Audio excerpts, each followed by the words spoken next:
Do you know what happens when one of the world's most valuable companies is told it can no longer control the very ecosystem it built? In March 2024, Apple rolled out iOS 17.4 across the European Union. Not because of a breakthrough innovation, not because of user demand, but because the European Commission forced them to. For the first time since the App Store was launched in 2008, Apple was legally required to open the gates of its tightly controlled software marketplace. iPhone users could now download apps through alternative app stores. Developers could offer their own payment systems. And Apple had no choice but to comply or face penalties that could reach up to 10% of its global revenue under the new Digital Markets Act. To the casual observer, this might seem like a regulatory footnote, just another tech company adjusting to local laws.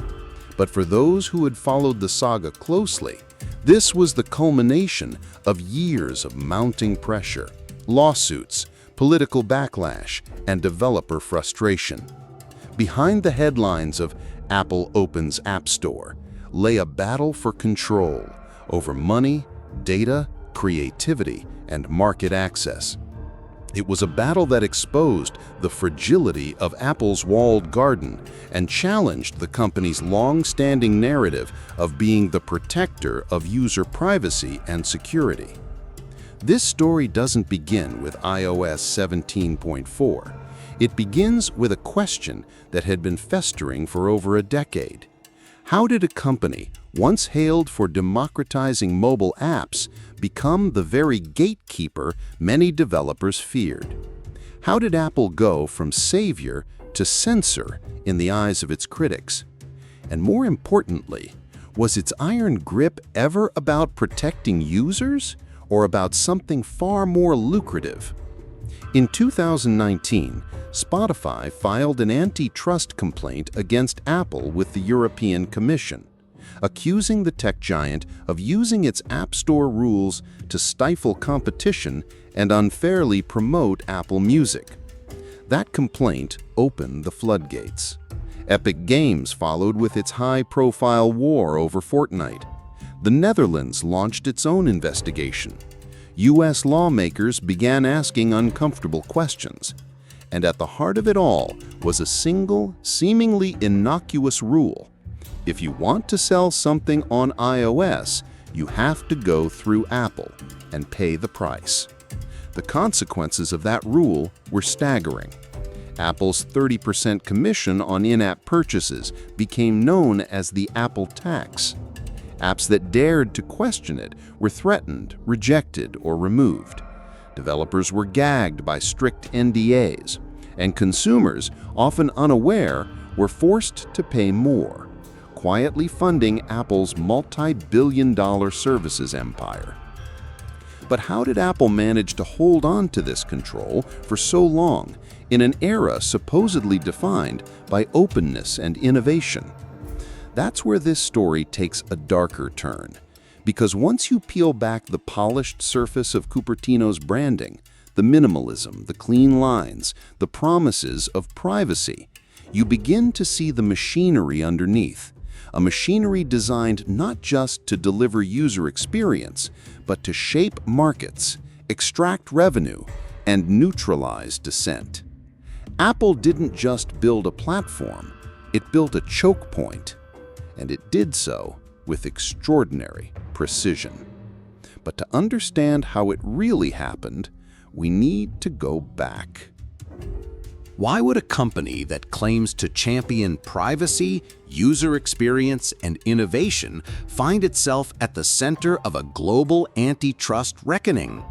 Why would regulators from Brussels to Washington to Seoul point to Apple, not Google, not Meta, as the most carefully constructed gatekeeper in the digital economy?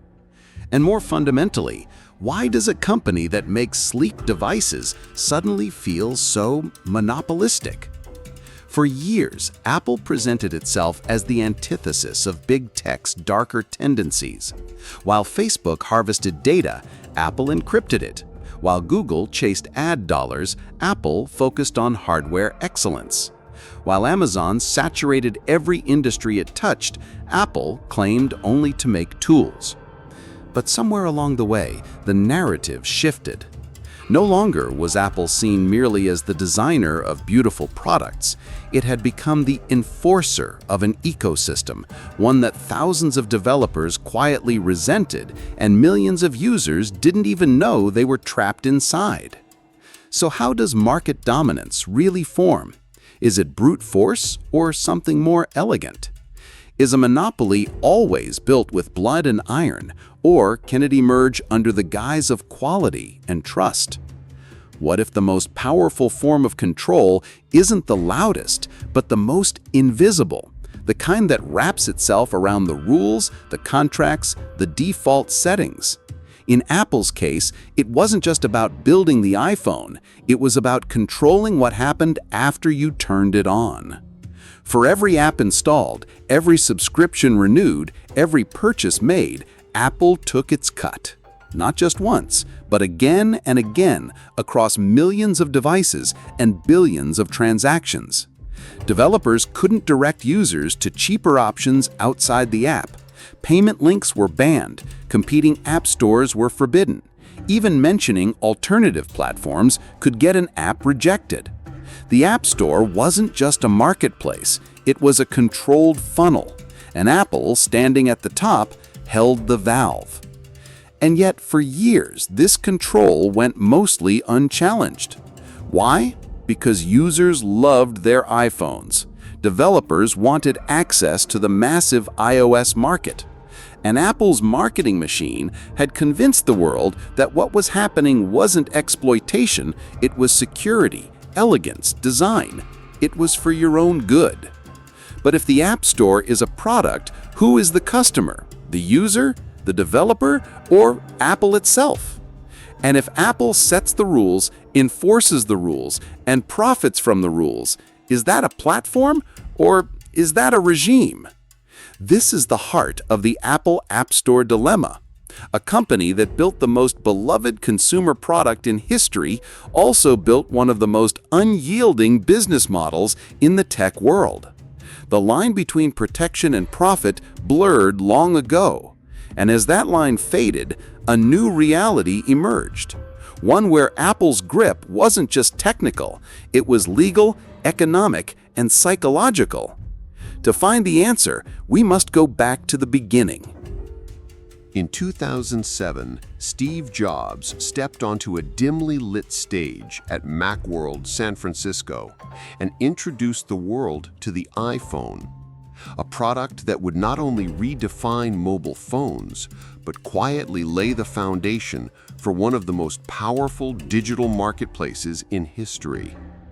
At that moment, the focus was on the sleekness of the device, the multi-touch screen, the combination of phone, iPod, and internet communicator. But lurking beneath the applause was a deeper ambition: to make Apple not just a hardware company, but a gatekeeper of mobile experiences. The original iPhone, revolutionary as it was, launched without third-party apps. Developers could only build web apps. But by 2008, Apple unveiled the App Store alongside the iPhone 3G and iOS 2.0. The concept was deceptively simple: a centralized marketplace where developers could offer apps and users could install them with a single tap. Apple would handle distribution, payments, and security. In return, it would take a 30% cut of every transaction. At the time, no one questioned this. Developers were thrilled, consumers were dazzled.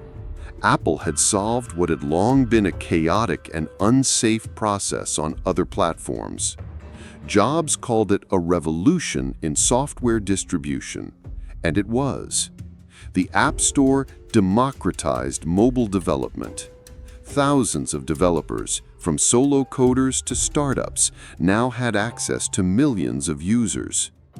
But Apple's control was built in from day one. Every app had to be reviewed. Every update had to be approved. Every transaction had to go through Apple's system. The 30% fee was non-negotiable. And over time, this model hardened. It became more than infrastructure. It became doctrine. Jobs himself, a master of narrative and control, believed that openness could be messy. The App Store was curated, clean, safe. The iPhone would remain a closed platform by design. No side loading, no third-party app stores, no freedom to tinker.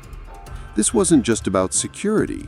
It was about Apple's philosophy, an end-to-end experience, polished and unified. It worked.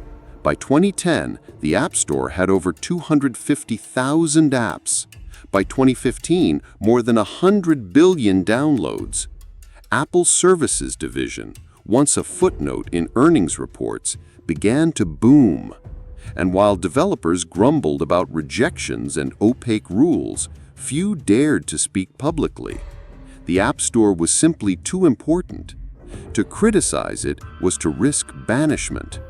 To comply was to survive. And yet, the tension was always there. In quiet forums, at developer conferences, and inside email threads, frustration simmered. Why couldn't apps tell users to subscribe on the web? Why were some apps treated differently than others? Why did Apple Music appear more prominently than Spotify? Why were rules enforced inconsistently? These were the early cracks in the foundation. The seeds of dissent had been planted long before regulators came knocking. The irony, Apple's walled garden, built with the intention of creating a safe haven, would one day be used as evidence of anti-competitive behavior. Because in planting the seed of the App Store, Apple had also planted something else: the blueprint for control. By 2010, the App Store was no longer an experiment. It was a machine that processed billions of downloads, hosted hundreds of thousands of apps, and generated more revenue than anyone in Silicon Valley had anticipated. Apple had built not just a marketplace, but a digital economy entirely under its control. The rules were set, the gate was shut, and yet developers kept lining up. In these early years, the App Store was still regarded with admiration. Startups like Instagram, Uber, and WhatsApp found explosive growth through iOS. Small developers became millionaires overnight. The barrier to entry had been lowered, but only because Apple decided who could cross it. Every app submission passed through Apple's opaque review process. Sometimes approvals came in hours. Other times they were mysteriously delayed or flat out rejected. There was no appeals court, no explanation, just silence. Still, Apple's value proposition remained strong. For many developers, the 30% cut was steep, but worth it. The App Store offered visibility, trust, and reach. Users were used to paying for apps, or at least tolerating in-app purchases. And for Apple, the revenue stream began to take shape. In 2011, the company announced that it had paid out $2.5 billion to developers.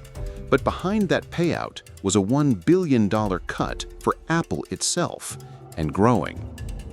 To the public, this was a golden age. The App Store added games, subscriptions, in-app purchases, and more. Developers adapted, learning how to work within Apple's rules. But something else began to shift. Apple wasn't just hosting apps, it was starting to compete with them. When Apple launched iBooks, Kindle noticed. When Apple News appeared, news aggregators felt the pressure. And when Apple Music debuted in 2015, Spotify, already paying 30% on iOS subscriptions, saw the writing on the wall. Apple wasn't just a platform anymore. It was a competitor with privileged access, setting the rules of the race while running in it. These weren't isolated moves. Apple's expansion into services was strategic, systematic. In 2016, Tim Cook declared that Apple's services division would double by 2020, and it did, from $25 billion to over $50 billion annually. A massive chunk of that came from the App Store. To reinforce this engine, Apple made key design decisions. It restricted apps from mentioning alternative payment methods. It banned buttons or links that might direct users outside the ecosystem. Developers couldn't even say, "Go to our website to subscribe." Everything had to happen inside the app, where Apple could take its cut. And then came the buy box problem. Apple controlled not only the store, but the layout, search results, featured apps, curated lists. Its own apps began to appear more frequently. Rivals claimed they were buried, even when they had higher user ratings or more downloads. The store was curated, but curated in Apple's favor. Yet developers stayed. What choice did they have? Android offered a larger user base globally, but iOS dominated in high-value markets like the US, Europe, and Japan. For any serious app business, iOS wasn't optional, it was essential. Apple's first moves weren't about domination, they were about design, safety, control. But intention doesn't erase impact, and as the App Store matured, so did the consequences of its structure. The rules became habits, the habits became dogma, and the dogma became law, Apple's law. By 2016, Apple was no longer just a hardware company. It was transforming into a services behemoth. The iPhone had become ubiquitous, with over 700 million units sold worldwide. But hardware sales were cyclical. To stabilize revenue, Apple needed something more permanent, more predictable. The App Store became that solution. What had started as a curated marketplace was now being engineered into a recurring revenue machine. Tim Cook set the tone with a bold internal mandate: double Apple services revenue within 4 years. It sounded ambitious, but Apple had the tools to make it happen. Between 2016 and 2020, the services division, anchored by the App Store, grew from $25 billion to over $53 billion annually.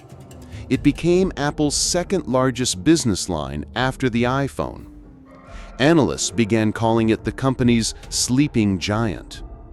But for developers, the sleeping giant was wide awake and growing more demanding.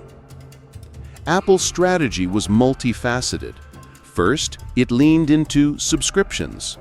Developers were incentivized to build recurring models, with Apple offering a lower 15% fee on long-term subs, but only after a year. In the meantime, Apple still collected its 30% cut. Second, Apple expanded its footprint into new app categories: streaming, fitness, news, education, cloud gaming. In nearly every one of these verticals, Apple also launched its own competing product: Apple TV Plus, Apple Fitness Plus, Apple News Plus, Apple Arcade. But Apple wasn't just entering these markets, it was shaping them.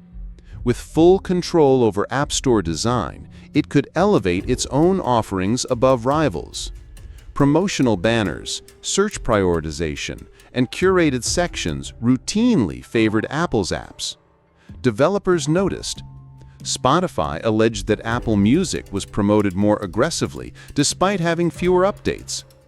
News publishers whispered that Apple News Plus received special placement. The store was becoming a billboard, and Apple owned the wall. Meanwhile, App Store rules became more rigid, more complex, and more punitive. In 2018, Apple banned cloud gaming apps like xCloud and Stadia, citing vague policy violations. In reality, these apps threatened Apple Arcade. Similarly, email apps, fitness platforms, and educational tools were blocked or delayed unless they complied with in-app payment rules. Even as categories expanded, the gate remained tightly shut. Developers started documenting inconsistencies.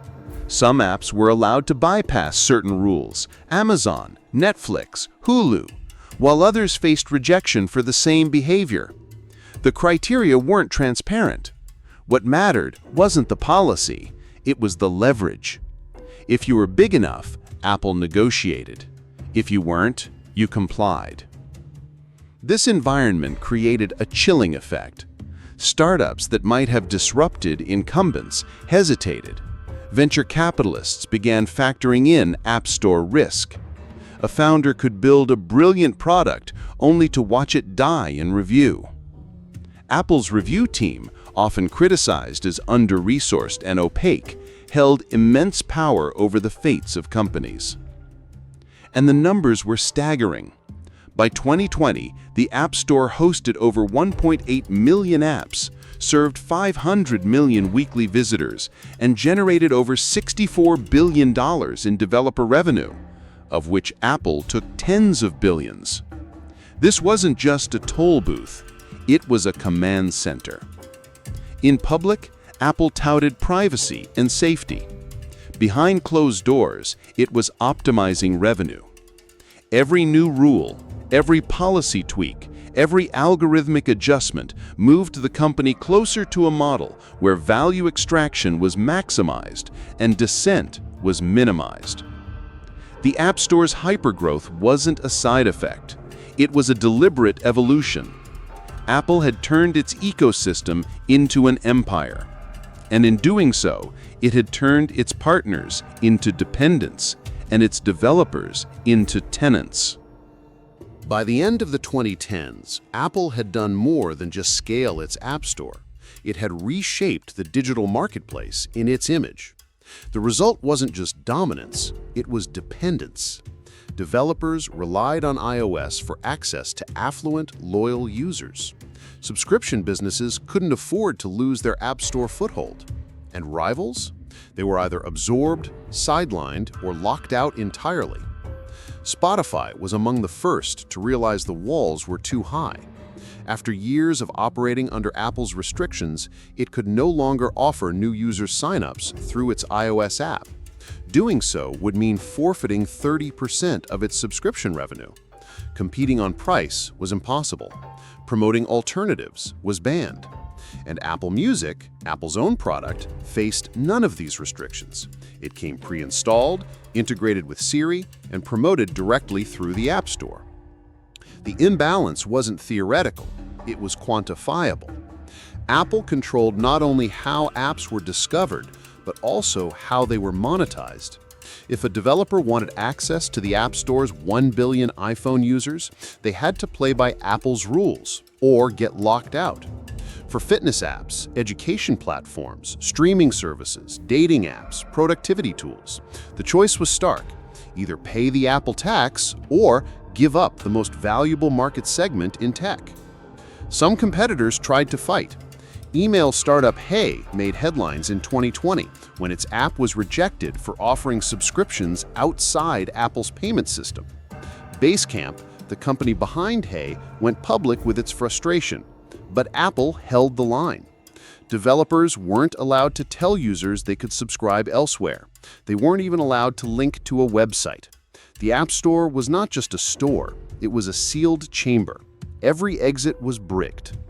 And while Apple insisted this control was necessary for privacy and safety, its own behavior told another story.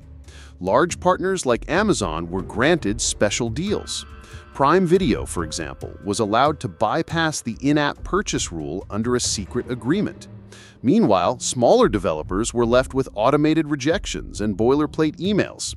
The message was clear: power negotiated privilege. Even on the consumer side, the signs of distortion were everywhere. Try searching for a music app on the App Store. Apple Music appears first, even if it has fewer reviews or a lower rating. Search for email clients. Apple Mail dominates. The App Store's algorithm, shrouded in secrecy, consistently favored Apple's own products. Competitors weren't just losing ground, they were being buried beneath the floorboards. What made this control even more insidious was its invisibility. Users didn't know they were paying more for subscriptions because of Apple's fees. They didn't realize some apps were missing altogether because developers couldn't comply with the rules. They had no idea Apple was acting as referee, player, and rulemaker all at once. The market wasn't free. It was curated by design. This created what regulators would later call platform entrenchment. Apple wasn't just a dominant player, it was unreplaceable. Developers couldn't leave without crippling their business. Consumers couldn't switch without abandoning their ecosystem. Even competitors couldn't compete on a level playing field. The silence from challengers wasn't proof of fairness, it was proof of suppression. A silence enforced not through violence or censorship, but through code, policy, and economics. Apple had won the market, but in doing so, it had extinguished meaningful alternatives. For years, dissent had simmered in private. Developers grumbled in forums, whispered at conferences, and vented anonymously in back channels. But almost no one dared to speak publicly. The risks were too great. The App Store was their lifeline, and Apple, silent, inscrutable, and omnipotent, was the gatekeeper. A single rejection could ruin a launch. A policy change could wipe out a business. Silence wasn't just prudent, it was survival. Then something cracked. In March 2019, Daniel Ek, CEO of Spotify, published an open letter and filed a formal antitrust complaint with the European Commission. His accusation was sharp and unflinching. Apple was acting as both a platform and a competitor, and using its gatekeeping power to disadvantage rivals. Ek outlined how Spotify had been forced to remove in-app subscriptions, silenced from directing users to cheaper options, and burdened with a 30% tax that its main competitor, Apple Music, didn't have to pay. This wasn't a disgruntled startup. This was one of Europe's most successful tech companies, publicly challenging the world's most valuable brand, and the industry took notice. Soon after, Proton Mail, a privacy-focused Swiss email provider, quietly revealed that it had been forced to add in-app purchases under pressure from Apple, despite trying to offer users a free product. Developers from Basecamp, creators of the email app Hey, later echoed similar stories of arbitrary enforcement, bullying review processes, and threats of removal. Their testimonies weren't just emotional, they were methodical. They provided emails, rejection letters, and timelines. It was a dossier of frustration that regulators could no longer ignore. In August 2020, the New York Times published a detailed exposé about Apple's App Store favoritism, highlighting internal discontent even within Apple's own developer relations teams. The cracks in the wall were no longer hairline fractures. They were visible, and they were growing. But it wasn't just developers who were waking up. Legal scholars and economists began to frame the issue in broader terms. Lina Khan, then a rising academic voice and later a powerful regulator, pointed to Apple's business model as an example of self-preferencing and rent-seeking behavior. In her view, Apple's power wasn't just about technology, it was about structure. It was systemic. Meanwhile, users were slowly beginning to ask questions. Why couldn't they buy Kindle books in the Kindle app? Why were Netflix and Spotify redirecting them to the web? Why were some apps allowed to do things others weren't? The experience, once seamless, was now littered with friction. Friction created not by developers, but by Apple's rules. Still, Apple held its line. It claimed the App Store was a safe, curated space, that the 30% fee was standard across platforms, that users valued privacy and security above all. But the chorus of complaints was growing louder and more coordinated. In September 2020, A coalition called the Coalition for App Fairness was launched by Epic Games, Spotify, Basecamp, and others. Their demands were clear: eliminate the app tax, stop self-preferencing, and allow competing app stores. For the first time, Apple faced an organized front of former allies turned adversaries. The walls of Cupertino were being tested, and while Apple's PR machine continued to project calm and control, the reality beneath was shifting. The spell of total silence had been broken. The first complaints may have seemed like pebbles, but in the world of antitrust, even a pebble can start an avalanche. For a long time, Apple had escaped the regulatory spotlight. Antitrust concerns had focused on louder targets: Google for search, Amazon for logistics, Facebook for privacy. Apple, by contrast, maintained a reputation for elegance, restraint, and consumer trust. But behind the scenes, the complaints were mounting, and in Brussels, Washington, and beyond, the foundations of Apple's carefully controlled narrative were beginning to erode.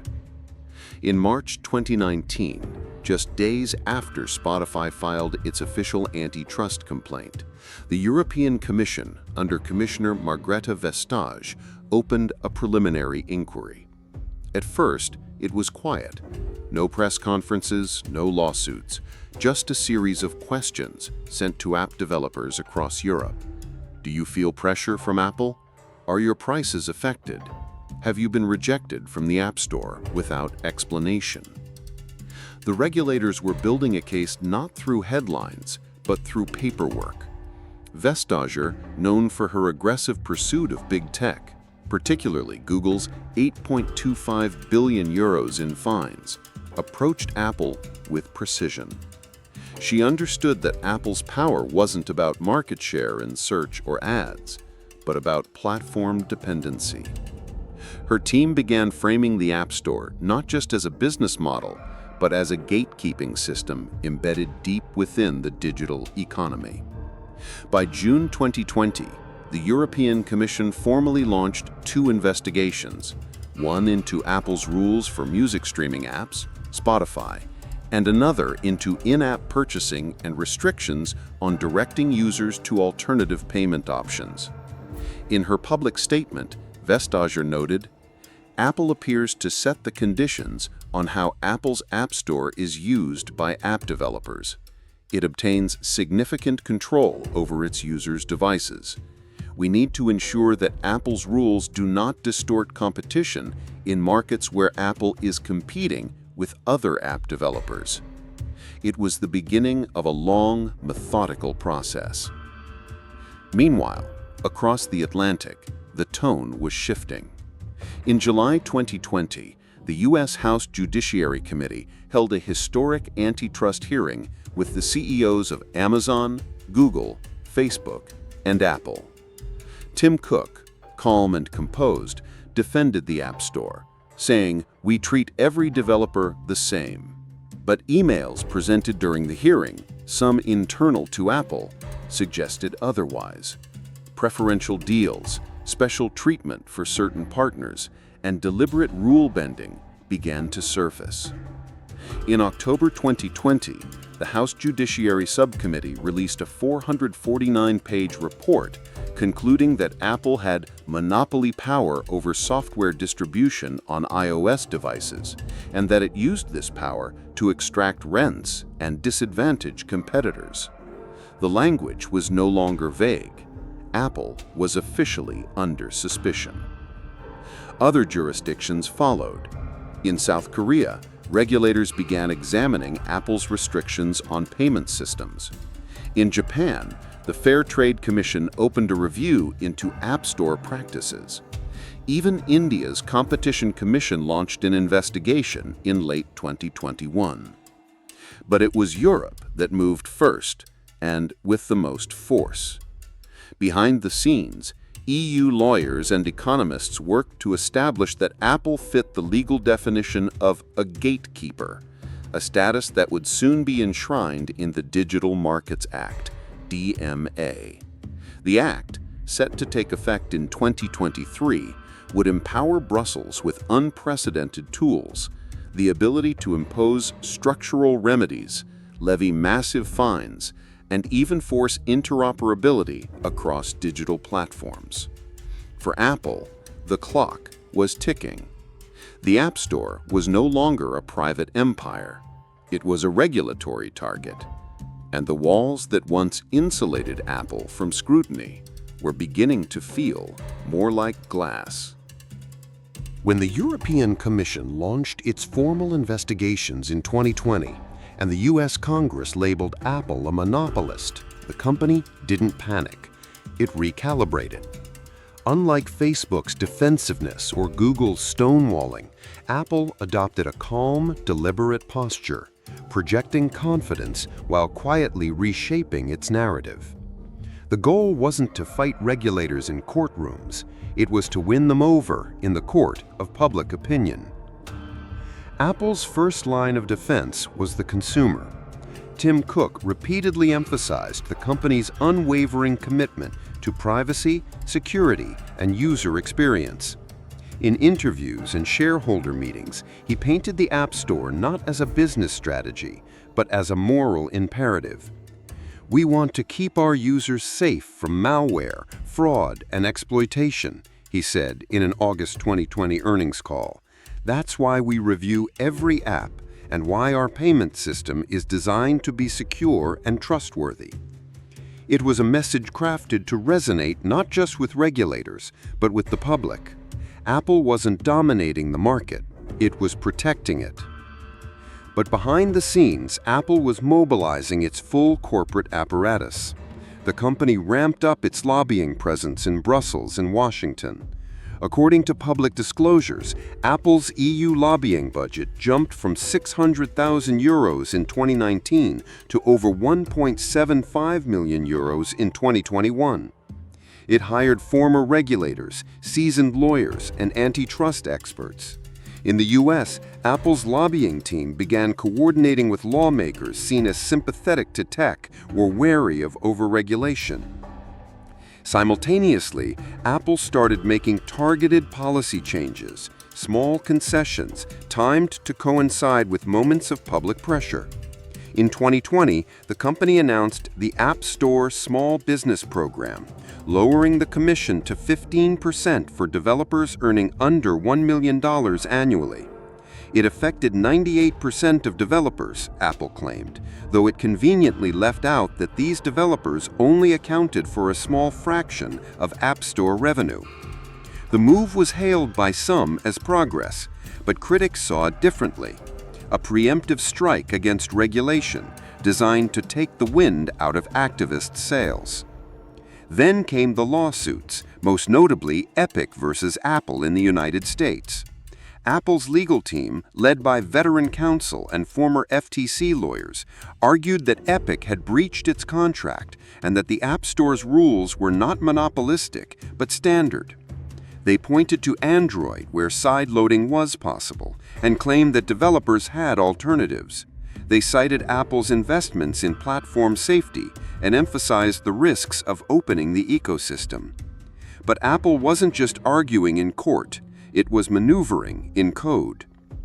Throughout 2021 and 2022, Apple made subtle changes to iOS that critics viewed as regulatory insulation. It tightened app review processes. It added more user-facing warnings about outside payment systems, and it quietly began crafting technical frameworks that would allow it to comply with future regulation on its own terms. Internally, the company explored contingency plans. Could it offer alternative app stores under a different brand? Could it introduce choice screens for payment methods without losing control? Could it design a fee structure that looked fair but still protected revenue? All the while, Apple projected stability. Earnings continued to grow. The App Store remained a pillar of its $80 billion services business. Developers, though frustrated, largely stayed. And users, they still trusted Apple more than any other tech giant. But the mask was cracking. Leaked emails from Apple executives revealed worries about bad press. Internal discussions debated whether the walled garden metaphor was becoming a liability. And while public messaging remained confident, legal filings grew more defensive. Apple was no longer just defending its policies, it was defending its identity. Because the question was no longer if change would come, it was when and whether Apple could shape that change before it was forced to surrender. On April 30th, 2021, the European Commission made its first decisive move. After 2 years of quiet investigation and growing pressure, it filed a statement of objections, a formal antitrust charge, accusing Apple of abusing its dominant position in the market for music streaming apps. The case, triggered by Spotify's 2019 complaint, became the first legal shot fired in what would become a regulatory war. The charge was surgical. It didn't attempt to break up Apple. It didn't question the existence of the App Store itself. Instead, it focused narrowly but powerfully on 2 core practices: the mandatory use of Apple's own in-app payment system and anti-steering provisions that prevented developers from informing users of cheaper alternatives outside the app. According to the Commission, these rules distorted competition and denied consumers choice. Margrethe Vestager, the EU's Executive Vice President for Competition Policy, stood at the podium and said bluntly, "Apple's rules distort competition in the market for music streaming by raising the costs of competing music streaming app developers. Apple deprives users of cheaper music streaming choices by forbidding developers from informing them about alternative options." This was no longer theory, it was accusation, public, detailed, and backed by one of the most powerful regulatory bodies in the world. The document, nearly 80 pages long, included technical assessments, internal Apple correspondence, and economic analysis. It painted a picture of a company that had used its control over iOS to create barriers for rivals, all while promoting its own service, Apple Music, free from the same constraints. Spotify, the Commission argued, had been forced to inflate prices or suffer reduced visibility, while Apple Music could thrive within the very walls Apple had built. And the timing was critical. By mid-2021, the Digital Markets Act, or DMA, was entering final negotiations in the European Parliament. Apple, already under pressure from the Epic lawsuit in the US, was now facing structural change in its most heavily regulated market. The Commission's charge wasn't just about music. It was a warning shot that Apple's entire App Store model could soon be under siege. The news made headlines globally. Apple accused of antitrust violations in EU, read the front page of the Financial Times. Spotify wins first battle in war against Apple, declared Politico Europe. Investors held steady. Apple's share price dipped only slightly, but within developer circles, the case was seismic. For years, they had whispered about Apple's behavior. Now, the world was listening. In response, Apple issued a carefully worded statement. Spotify has become the largest music subscription service in the world, and we're proud of the role we played in that. They want all the benefits of the App Store, but don't think they should have to pay anything for that. The message was clear. Apple framed itself not as a monopolist, but as a facilitator, a partner unfairly vilified by companies seeking to free ride. But the public relations playbook could only go so far. In Brussels, the Commission was preparing for a potential fine that could reach 10% of Apple's global annual revenue, a figure that in 2021 meant over $27 billion. More importantly, the case opened the door for additional investigations: ebooks, video streaming, cloud gaming, and even messaging apps. The App Store, once heralded as a masterpiece of digital design, was now a courtroom exhibit. And in the background, developers everywhere, quietly, cautiously, began to prepare for a world where Apple might finally be forced to let go. On June 15, 2021, deep within the polished halls of the European Commission headquarters in Brussels, Apple stood before regulators in its first formal antitrust hearing regarding the App Store. No cameras, no flashing headlines in the moment, just lawyers, economists, competition officials, and tension thick enough to cut with a knife. Behind the closed doors, one of the world's most secretive companies was about to defend the most profitable engine it had ever built. Tim Cook wasn't in the room, but his voice echoed nonetheless, through legal briefs, statements, and strategy. Leading Apple's defense were veteran attorneys flown in from Cupertino and Brussels-based competition experts. Their goal was clear: dismantle the Commission's claims without conceding any core part of Apple's App Store structure. Representing the Commission was a panel of seasoned economists and case officers from DG Comp, the Directorate General for Competition. They opened the hearing by reiterating the core accusations. Apple had used its App Store rules to limit competition, suppress rivals, and reduce consumer choice, specifically within the music streaming market.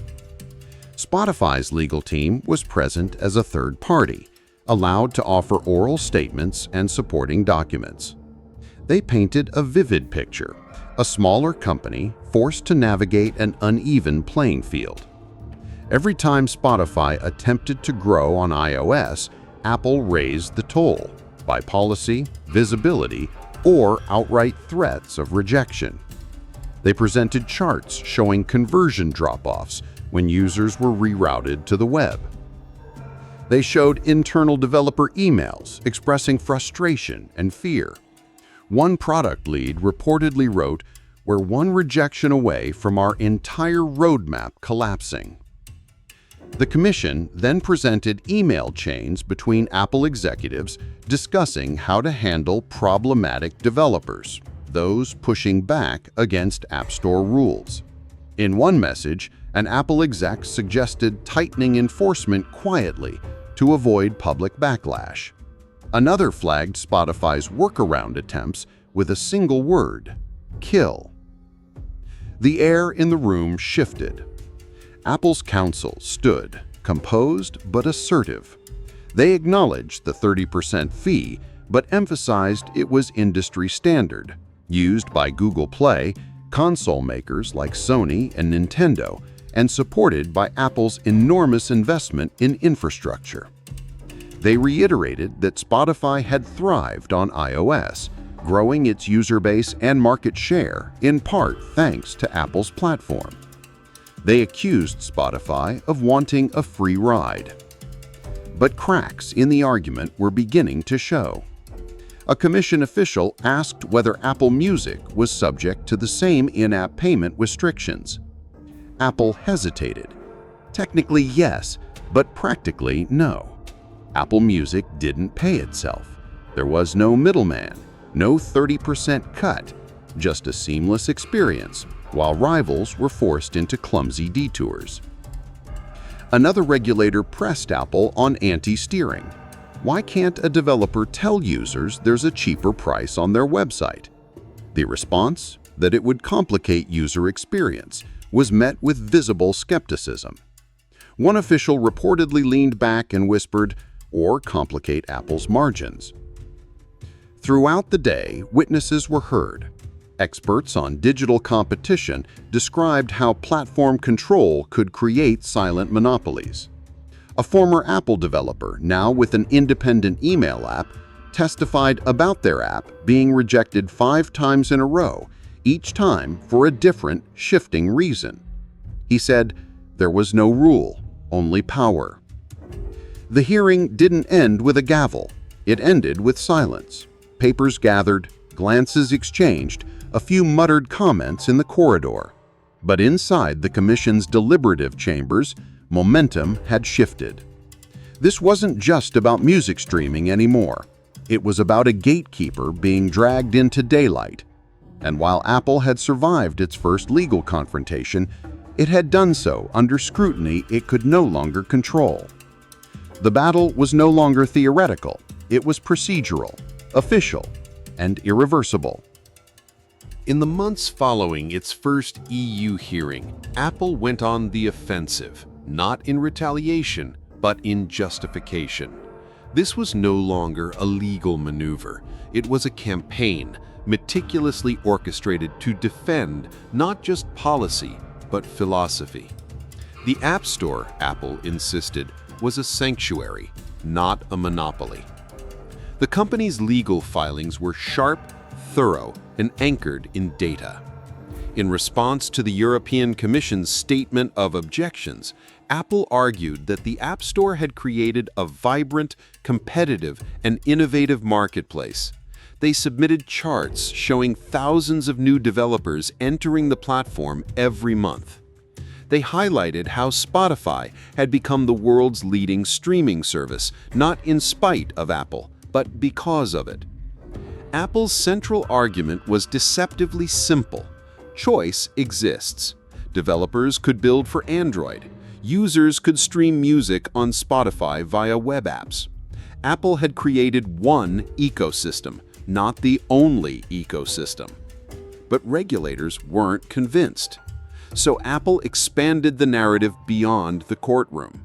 At the 2021 Worldwide Developers Conference, Craig Federighi, Apple's SVP of Software Engineering, delivered a keynote presentation not just about iOS updates, but about why the App Store must remain closed. He warned of the dangers of sideloading, citing Android's higher malware rates. He framed Apple as the final guardian between users and exploitation. Allowing sideloading, he said, would mean giving up on the security model that protects users every day. The subtext was clear. Regulation would lead to chaos. Apple also brought in outside experts. A commissioned report from the analysis group argued that Apple's 30% commission was in line with industry norms and that its App Store generated economic value far beyond what it extracted. The paper referenced gaming consoles, highlighting that Microsoft's Xbox and Sony's PlayStation also charged a 30% fee and prohibited alternative payment systems. But that comparison raised eyebrows. Unlike Apple, console makers didn't operate general-purpose computing platforms. No one relied on a PlayStation to run their business, book a doctor's appointment, or file taxes. iPhones weren't toys, they were infrastructure. Still, Apple's arguments resonated with parts of the public. In op-eds and tech blogs, defenders praised the company for maintaining quality control, preventing scams, and fostering trust. They warned that opening the App Store would unleash a flood of predatory apps, opaque billing systems, and user confusion. Yet even Apple's strongest defense came with a quiet acknowledgement: fear. Buried within its court filings and policy updates was the acknowledgement that change was coming. In August 2021, Apple agreed to let developers email users about alternative payment options, but not link to them inside the app. Half-step, a gesture, enough to claim cooperation, but not enough to loosen control. Behind closed doors, Apple's leadership debated next moves. Could they build a separate app store for Europe? Would it be feasible to spin off the services division? Should they offer developers an opt-in, lower-fee model? The defensive perimeter was holding, but only barely. What had once been the crown jewel of Apple's ecosystem was now its most vulnerable flank. Every defense Apple mounted, every white paper, every press statement, every courtroom rebuttal was measured against a growing chorus, one asking why a trillion-dollar company needed to control every door, every lock, and every key. And as Apple continued to plead its case, the question shifted from whether it could convince regulators to whether it could convince the world. For all the white papers, public statements, and polished keynotes Apple had produced in defense of its App Store, nothing could prepare it for what came next. The quiet leak of internal documents that tore through its carefully constructed arguments like a blade through silk. It began with the Epic Games lawsuit in the US, a case that had already drawn global attention. As discovery moved forward, both sides were compelled to turn over troves of emails, memos, and strategic communications, documents never meant to leave the sanitized corridors of Apple Park. In one particularly damaging email chain from 2011, Phil Schiller, Apple's then Senior Vice President of Worldwide Marketing, expressed concern that the 30% commission might not be sustainable. He warned that developers will eventually find ways around it, and floated the idea of lowering the fee before external pressure forced Apple's hand. "I think we may end up in a bad public situation," he wrote, "and that could be a real problem." That was just the beginning. Other emails revealed internal discussions about preferential treatment. One thread showed Apple executives debating whether Amazon should receive an exemption from in-app payment rules to encourage Prime Video on iOS. The exemption was granted without disclosure, undermining Apple's public claim of treating all developers equally. More troubling was a 2018 presentation labeled Project Goliath. Though redacted in court, journalists pieced together enough context to understand the content. Apple had internally mapped out strategies to suppress rival app stores, limit web-based alternatives, and maintain total control over the app ecosystem through technical and policy enforcement. Meanwhile, a whistleblower from within Apple's app review team came forward, anonymously at first. In a report published by The Information, the former reviewer described a culture of inconsistency and implicit pressure. Big developers were given leniency, startups were scrutinized, and in certain cases, directives came from the top. Delay this app, reject that feature, cite a vague rule. The story exploded. Tech journalists began running side-by-side comparisons, showing that Apple Music appeared first in search results, even when outperformed by competitors on every metric. Investigations revealed that Apple's algorithms were tuned, sometimes manually, to boost in-house apps. A report from the Wall Street Journal found that Apple's own apps ranked first in over 60% of App Store search categories. And then came the screenshots. Developers began posting rejection notices that showed an almost Orwellian level of control. One app was denied because it mentioned its website. Another was flagged for using language like "click here to subscribe," even though no external link was provided. The rules weren't just rigid, they were shifting, weaponized. The combination of leaks, whistleblowers, and investigative journalism created a tidal wave. Apple could no longer hide behind abstract defenses of security and privacy. Real people, developers, users, and regulators now had proof that Apple's walled garden was not a neutral protective space. It was a fortress, strategically designed to exclude, extract, and eliminate. Regulators around the world took notice. The European Commission expanded its probe. South Korea fast-tracked legislation targeting platform payment restrictions. U.S. lawmakers began referencing Apple's internal emails in antitrust hearings. The story had moved beyond courtroom filings. It had entered the bloodstream of global policy discourse. Apple's empire wasn't collapsing, but for the first time, the world had seen how it was built. And the illusion of innocence, once Apple's most powerful defense, had shattered. By late 2021, The courtroom was no longer just a stage for arguments. It had become a theater of high-stakes confrontation. The Epic Games v. Apple trial in California, originally a dispute over Fortnite and in-app payments, had evolved into something far more consequential: a public inquisition into Apple's entire digital empire. And this time, the battle lines were no longer clean. The presiding judge, Yvonne Gonzalez-Rogers, maintained a calm, composed demeanor, but she asked pointed questions about power, control, and market structure that suggested she saw through the marketing gloss. "You're not just a small player in this," she told Apple's legal team. "You're the one who sets the terms." Inside the courtroom, tensions ran high.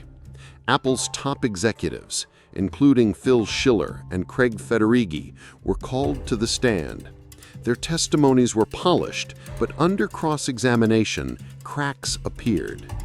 Federighi was asked directly whether side-loading apps on iOS would create meaningful security risks. He affirmed, but when presented with Android statistics showing negligible increases in malware when side-loading was allowed, he shifted, qualifying his earlier claim. Epic's lawyers didn't waste the opportunity. They produced side-by-side comparisons of Apple's own apps receiving favorable placement in the App Store. They showed internal search logs that revealed deliberate tweaks to boost Apple Music and Apple TV+. They called attention to Apple's confidential deal with Amazon for Prime Video, exposing inconsistencies in Apple's claim that every developer is treated equally. The courtroom murmured. But it wasn't just inside the courthouse that tensions were escalating. Outside, protesters, mostly developers and digital rights advocates, gathered daily, waving banners reading, "Open the Garden" and "Let us compete." Tech journalists live tweeted the proceedings. Lawmakers in both the US and Europe issued statements hinting that no matter the verdict, legislation would follow. The climax came when Epic's lead counsel presented a single devastating question to Apple's team. If Apple is truly about user choice, why are users not allowed to choose how they pay? The courtroom fell silent. There was no immediate response, just a tightening of Apple's legal posture and a glance exchanged between the company's counsel. In a late twist, the judge asked for written closing arguments, not just on competition law, but on Apple's justifications, why these rules existed, whom they protected, and whether those protections were genuine or pretextual. The case had begun as a contract dispute. It now bore the weight of global digital governance. And then came the ripple effect. In South Korea, lawmakers voted to ban mandatory platform payment systems, citing Apple and Google directly. Japan's Fair Trade Commission announced it would require Apple to allow reader apps to link to external websites. The European Union accelerated its work on the Digital Markets Act, ensuring it would include provisions specifically targeting App Store behavior. Apple remained composed. Its stock held. Its press releases remained calm, emphasizing user security and developer opportunity. But behind the scenes, internal teams were scrambling. Engineering was quietly working on alternate frameworks for in-app disclosures. Legal was drafting contingency plans. Government affairs was increasing spending across multiple jurisdictions. And developers, long silent, had found their voice. The risk of speaking out had diminished. The momentum had shifted. The courtroom was no longer about Apple versus Epic. It was about Apple versus inevitability. And for the first time since 2008, the company wasn't in control of the ecosystem it had created. On September 10, 2021, after months of courtroom tension, leaks, and global headlines, Judge Yvonne Gonzalez-Rogers issued her long-awaited ruling in Epic Games v. Apple. The 185-page decision was dense, nuanced, and, depending on which side you asked, either a monumental victory or a missed opportunity. The judge stopped short of declaring Apple a monopoly. She found that Apple had not violated federal antitrust law as Epic had claimed. But then, in a single paragraph, buried deep in the ruling, came the blow that would echo far beyond California. Apple must allow developers to direct users to external payment options. It was the end of Apple's anti-steering rule, a rule that had, for over a decade, quietly funneled billions through Apple's in-app payment system. With this single order, the court cracked open the gate to the walled garden. Not entirely, but enough to let sunlight in. Apple was given 90 days to comply. The company immediately declared partial victory. Today, the court has affirmed what we've known all along. The App Store is not in violation of antitrust law, it said in a statement, but behind the triumphant tone was an unmistakable tremor. Because even though the ruling spared Apple the full weight of a monopoly declaration, it did something arguably more dangerous. It changed the rules. Developers were no longer completely dependent on Apple's in-app purchase system. For the first time, they could show users a button, a link, a sentence, "Tap here to subscribe on our website." It seemed trivial, but in the digital economy, friction is power, and removing it, even slightly, shifted the balance. Epic, for its part, framed the decision as a partial win. Tim Sweeney tweeted, "Fortnite will return to the App Store when and where Epic can offer in-app payment in fair competition with Apple's own." But he knew, as did Apple, that the ruling had implications far beyond games. Investors absorbed the news with caution. Apple's stock dipped slightly, then stabilized. Analysts called it a contained loss. But in Europe, regulators saw opportunity. The ruling aligned almost perfectly with the goals of the Digital Markets Act, which sought to end precisely the kind of self-preferencing behavior Apple had been accused of. Apple, unwilling to surrender even an inch, appealed the decision, delaying its implementation. Legal teams moved into overdrive, seeking stays, revising developer agreements, and testing new language that would fulfill the court's order while preserving as much control as possible. Meanwhile, in South Korea, a similar ruling had already passed into law, requiring both Apple and Google to allow alternative billing systems. Japan's settlement with Apple, though more limited, set a precedent for reader apps like Spotify and Netflix. The dominoes were falling. And in February 2024, after years of mounting pressure, Apple finally released iOS 17.4 for European users. The update included support for alternative app stores and non-Apple payment systems. But the implementation was wrapped in new fees, warnings, and technical hurdles. Critics called it compliance theater. Still, regulators saw something more: precedent. For over a decade, Apple had dictated the terms. Now, it was being forced to negotiate them. There was no dramatic collapse, no CEO in handcuffs, no billion-dollar fine. Yet, just a quiet shift, one line of code, one line of legal text that changed the future. Apple's empire remained intact, but its invincibility, that had been broken. There was no single moment when Apple fell, no flash crash, no resignation under camera flashes.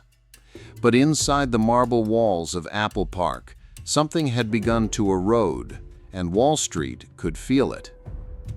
In the months following the iOS 17.4 update in Europe, Apple's stock entered unfamiliar territory: stagnation. While still among the most valuable companies in the world, investors began to reassess what had once been considered a perpetual growth machine. Services, the division that had quietly become Apple's second-largest business, was now under regulatory siege. And the App Store, its crown jewel, had lost its magic touch. Analysts at Morgan Stanley and Goldman Sachs issued revised outlooks. Barclays downgraded Apple for the first time in 5 years, citing regulatory headwinds in core revenue drivers. Services growth slowed to 5% year-over-year, still healthy, but a far cry from the 20% era that had followed Tim Cook's 2016 mandate to double services revenue. Behind closed doors, Apple's board of directors began asking harder questions. Was the company's future truly in services if services could no longer be protected? Had Apple overcommitted to a model that regulators were now dismantling piece by piece? And if so, who would lead the company into its next phase? Tim Cook, ever the calm operator, remained composed. His public appearances were steady. In interviews, he acknowledged the changing landscape and emphasized Apple's adaptability. "We've always innovated not just in product, but in process," he told Bloomberg in a late 2024 interview. But his tone was noticeably cautious. The language of command had become the language of transition. And then, in January 2025, the announcement came quietly. Tim Cook would retire by the end of the year. He framed it as a natural evolution, 18 years after taking over from Steve Jobs. But insiders knew better. Cook had steered Apple through monumental growth, privacy innovation, and global expansion. Yet the regulatory war, brewing since 2019, had reached a stage where Apple would need a new tactician, someone less defined by defense and more prepared for reinvention. The market reacted swiftly. Apple's stock dipped nearly 7% on the news, its sharpest single-day decline since the early pandemic. Analysts scrambled to interpret the message. Was this a controlled handoff, a signal of more storms ahead, or simply the end of an era? The successor was announced soon after. John Ternus, Apple's senior vice president of hardware engineering, known for leading the transition to Apple Silicon. The choice surprised some. Why pick a hardware executive when services was under attack? But others saw the logic, a return to Apple's roots, a pivot away from lock-in economics and back toward product innovation. Inside the company, teams began rethinking App Store strategy. Compliance groups were expanded. Engineering explored modular architecture to separate core iOS functions from store control. Legal proposed geo-specific app distribution models. There was no admission of wrongdoing, just a quiet acknowledgement that the rules of the game had changed. Meanwhile, regulators were not done. The EU opened a second probe into Apple's compliance with the Digital Markets Act, accusing the company of replacing one set of restrictions with another. In India, developers demanded their own form of relief. The consequences weren't just legal or financial, they were cultural. Apple had spent decades building a reputation for control, for perfection, for a user experience unmarred by compromise. Now it was navigating the world like every other tech company, managing risk, appeasing regulators, trying to evolve without admitting defeat. The empire hadn't collapsed, but the cracks were no longer invisible. And for the first time in years, Apple was no longer the one dictating the terms of engagement. Apple had spent over a decade setting the rules. Now, the world was learning to live without them. When the anti-steering provisions fell and sideloading became a regulatory requirement in the European Union, the ripple effect went beyond Cupertino. Entire sectors of the tech industry began reconfiguring, some cautiously, others aggressively, around a post-App Store order. What was once unthinkable, offering apps outside of Apple's garden, was now a point of strategic advantage. First came the challengers. Startups that had long operated in the margins, suppressed by in-app purchase mandates, began to re-emerge. Email clients, note-taking apps, niche productivity tools, many of which had previously been blocked or limited by Apple's rules, launched native side-loading installers in Europe. Companies like Proton Mail, Basecamp, and Telegram released statements praising the new openness, while also pointing out the lingering compliance traps Apple had embedded to maintain influence. Pop-up warnings, obscure installation steps, and punitive core technology fees. But even these hurdles couldn't stop the shift. In the wake of Apple's forced App Store concessions, Google, ever wary of being next, proactively made changes to its own Play Store. In 2023, Google reduced its standard commission to 15% for most developers and expanded support for alternative billing in more markets, including the US and South Korea. These weren't just PR moves, they were anticipatory compliance designed to preempt the kind of public and legal backlash Apple had failed to contain. Meanwhile, in South Korea, where the Telecommunications Business Act had already forced Apple and Google to allow third-party billing, local developers seized the moment. Kakao, Naver, and dozens of mid-sized firms built their own payment ecosystems. Revenue surged, prices dropped, user engagement increased. Regulators took note. India, too, accelerated its scrutiny. In 2023, the Competition Commission of India directed Apple to allow alternative payment mechanisms.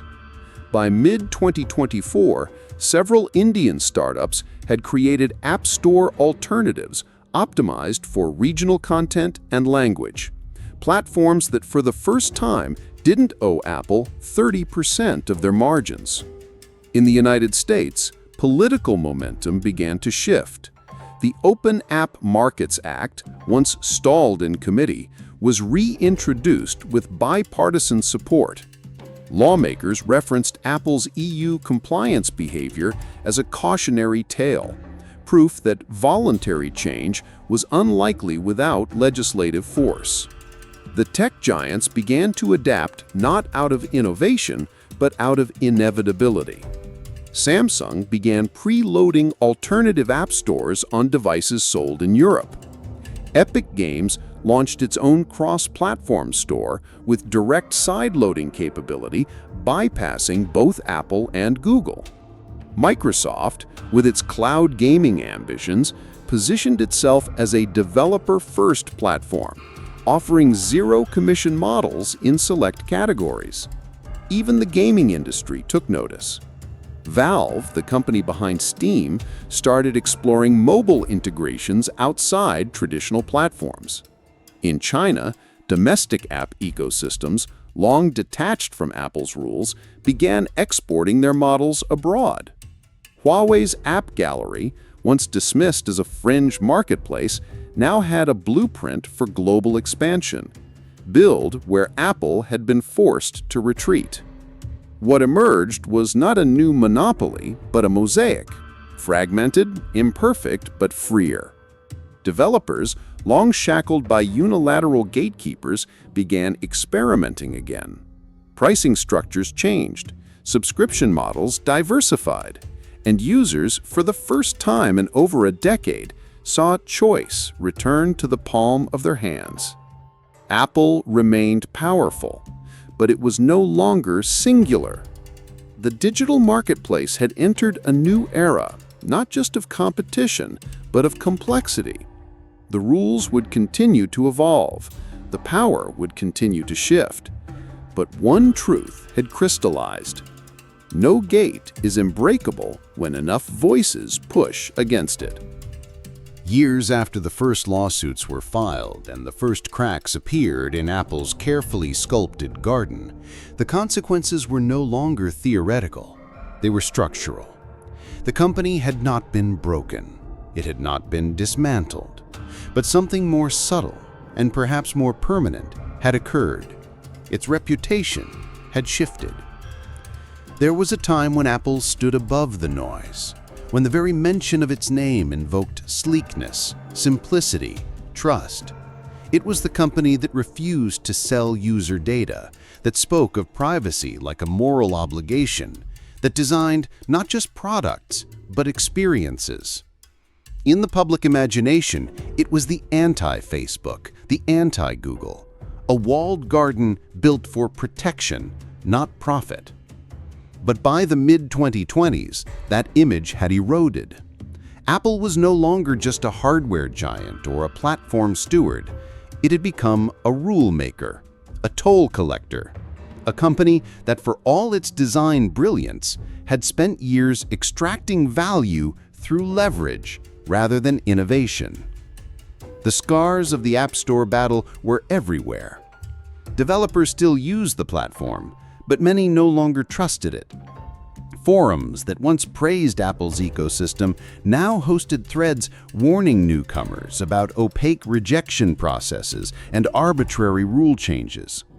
Conferences, once filled with evangelism, now echoed with cautious pragmatism. The fear of speaking out had lifted, but what replaced it was a quiet sense of resignation.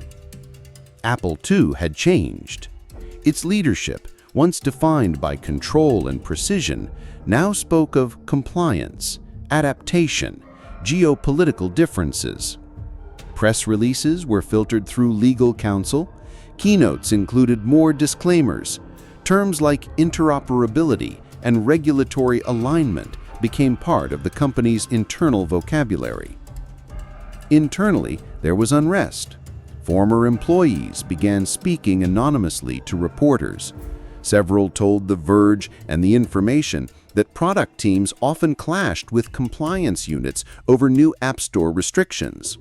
Some said the company's core philosophy, "It just works," was at odds with the complexity of legal obligations. A senior manager described it simply: "We used to obsess over user experience. Now we obsess over regulatory exposure." Outside Cupertino, the broader public was also re-evaluating. Apple still had its loyal base, still sold hundreds of millions of devices, still topped customer satisfaction surveys, but it no longer felt infallible. The sheen of perfection had dulled. The perception of fairness, once Apple's most valuable intangible, was replaced with scrutiny. In Brussels, the European Commission continued to monitor Apple's compliance with the DMA, accusing it of creating new barriers under the guise of technical safety. In Washington, the Department of Justice and FTC kept Apple on their short list of ongoing investigations. In Seoul and Tokyo, regulators discussed expanding app market reforms. And in India, a case was quietly working its way through the Competition Commission, this time not just about payments, but about search ranking bias inside iOS. But perhaps the deepest scar was philosophical. Apple had built an empire on the belief that vertical integration, hardware, software, and services, led to better outcomes. And for many years it did. But that same integration, when pushed to its limits, became indistinguishable from monopolization. The same structure that enabled elegance now enabled exclusion. The question that regulators had once asked in confidential memos was now asked publicly. When does excellence become dominance? And when does dominance demand restraint? Apple never answered directly. It didn't need to. The scars were already visible in leadership changes, in policy rewrites, in sideloading frameworks, in regulatory filings written in languages from across the globe. And while the company moved forward, developing new chips, unveiling new devices, entering new industries, it did so under a different kind of light. Not the soft glow of admiration, but the harsh spotlight of accountability.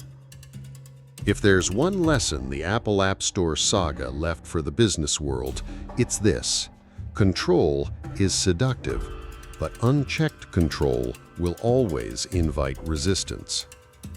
Apple didn't set out to become the villain of the digital economy.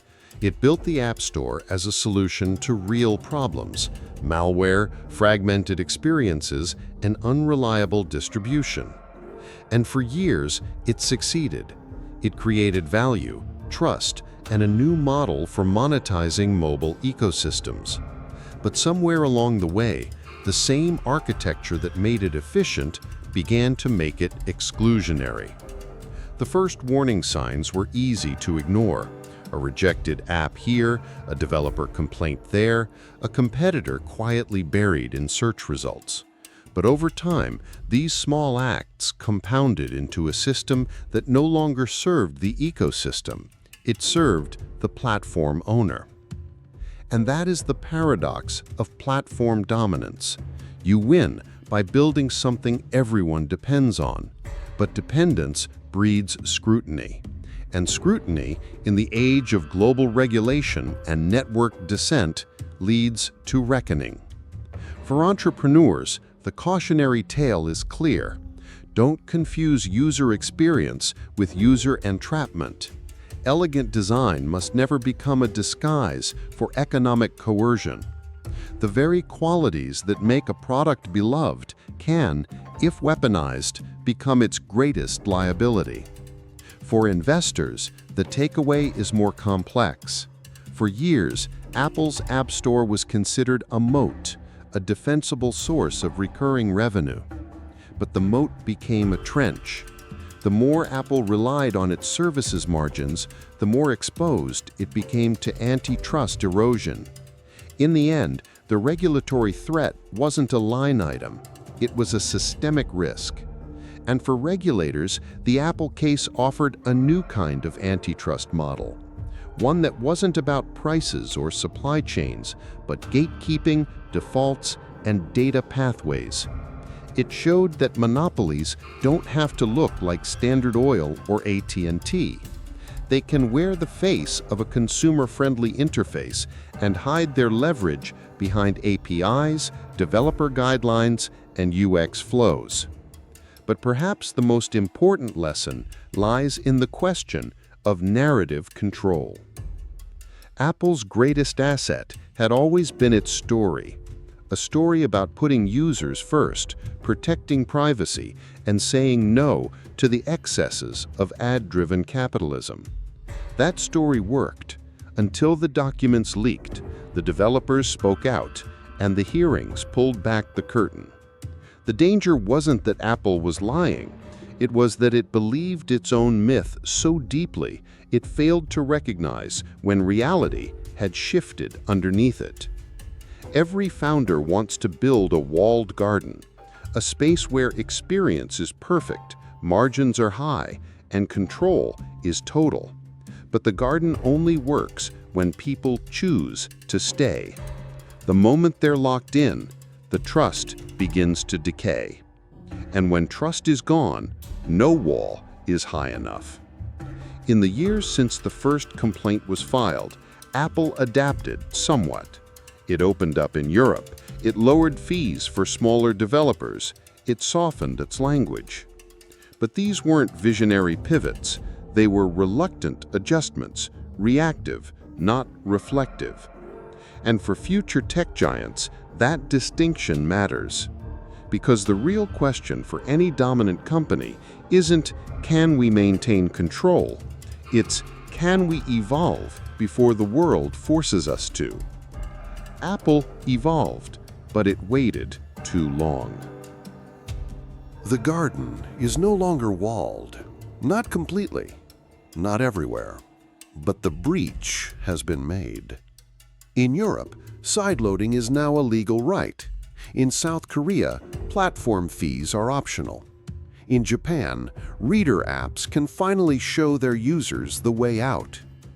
In the United States, lawmakers no longer whisper about Apple. They call it by name in draft bills and Senate hearings. And in India, the questions regulators are asking in closed chambers echo the same ones Brussels once whispered.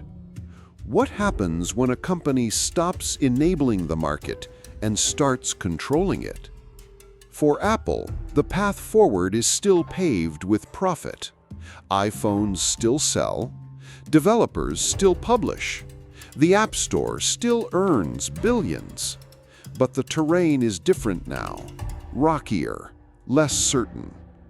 What was once a model of silent domination is now a test case in antitrust textbooks. Students will study it, lawyers will cite it, founders will debate whether Apple was targeted unfairly or whether it brought the war to its own doorstep. And as Apple adapts, splitting compliance strategies by region, rolling out new App Store frameworks, testing lower fee tiers, the world is watching not just what it does, but what it means. Because the question is bigger than one company. Google, too, is under scrutiny. Amazon's marketplace is being dissected by regulators. Meta, already bloodied by privacy scandals, is bracing for a new wave of digital competition laws. Even Microsoft, once the poster child for antitrust excess, finds itself navigating a new era where app stores, cloud gaming, and AI platforms are all potential battlegrounds. The center of gravity has shifted. Monopoly is no longer defined by price hikes or crushed suppliers. It's about defaults, visibility, choice architecture. It's about the invisible levers that decide who gets to compete and who gets buried on page 3 of the App Store search results. And as Apple adapts, splitting compliance strategies by region, rolling out new App Store frameworks, testing lower fee tiers, the world is watching not just what it does, but what it means. Because the question is bigger than one company. Google, too, is under scrutiny. Amazon's marketplace is being dissected by regulators. Meta, already bloodied by privacy scandals, is bracing for a new wave of digital competition laws. Even Microsoft, once the poster child for antitrust excess, finds itself navigating a new era where app stores, cloud gaming, and AI platforms are all potential battlegrounds. The center of gravity has shifted. Monopoly is no longer defined by price hikes or crushed suppliers. It's about defaults, visibility, choice architecture.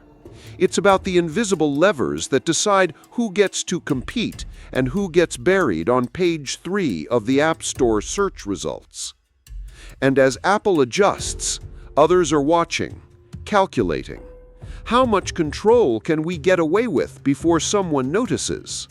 How many design decisions can we hide behind user safety or streamlining? The lesson of Apple's App Store fight is not that power will be punished. It's that power, once exposed, becomes a public asset and a public threat. Once regulators understand it, they cannot unsee it. But perhaps the most sobering truth is this: the very architecture that allowed Apple to dominate for so long still exists. Closed platforms, proprietary APIs, algorithmic curation, control disguised as convenience. These systems are replicable, portable, and now others are building their own. In the coming decade, the next monopoly might not be a store. It might be an AI interface, an augmented reality ecosystem, a payments layer, a voice assistant that becomes the default gatekeeper to the internet. And when it comes, it will speak the same language Apple once did: trust, design, safety. And then the cycle will begin again. The names will change, the platforms will evolve, the rules will tighten, and somewhere, in another courtroom, in another city, A new file will be opened. A new hearing will begin. A new whistleblower will emerge and will ask again, who's really in control? The file is closed for now.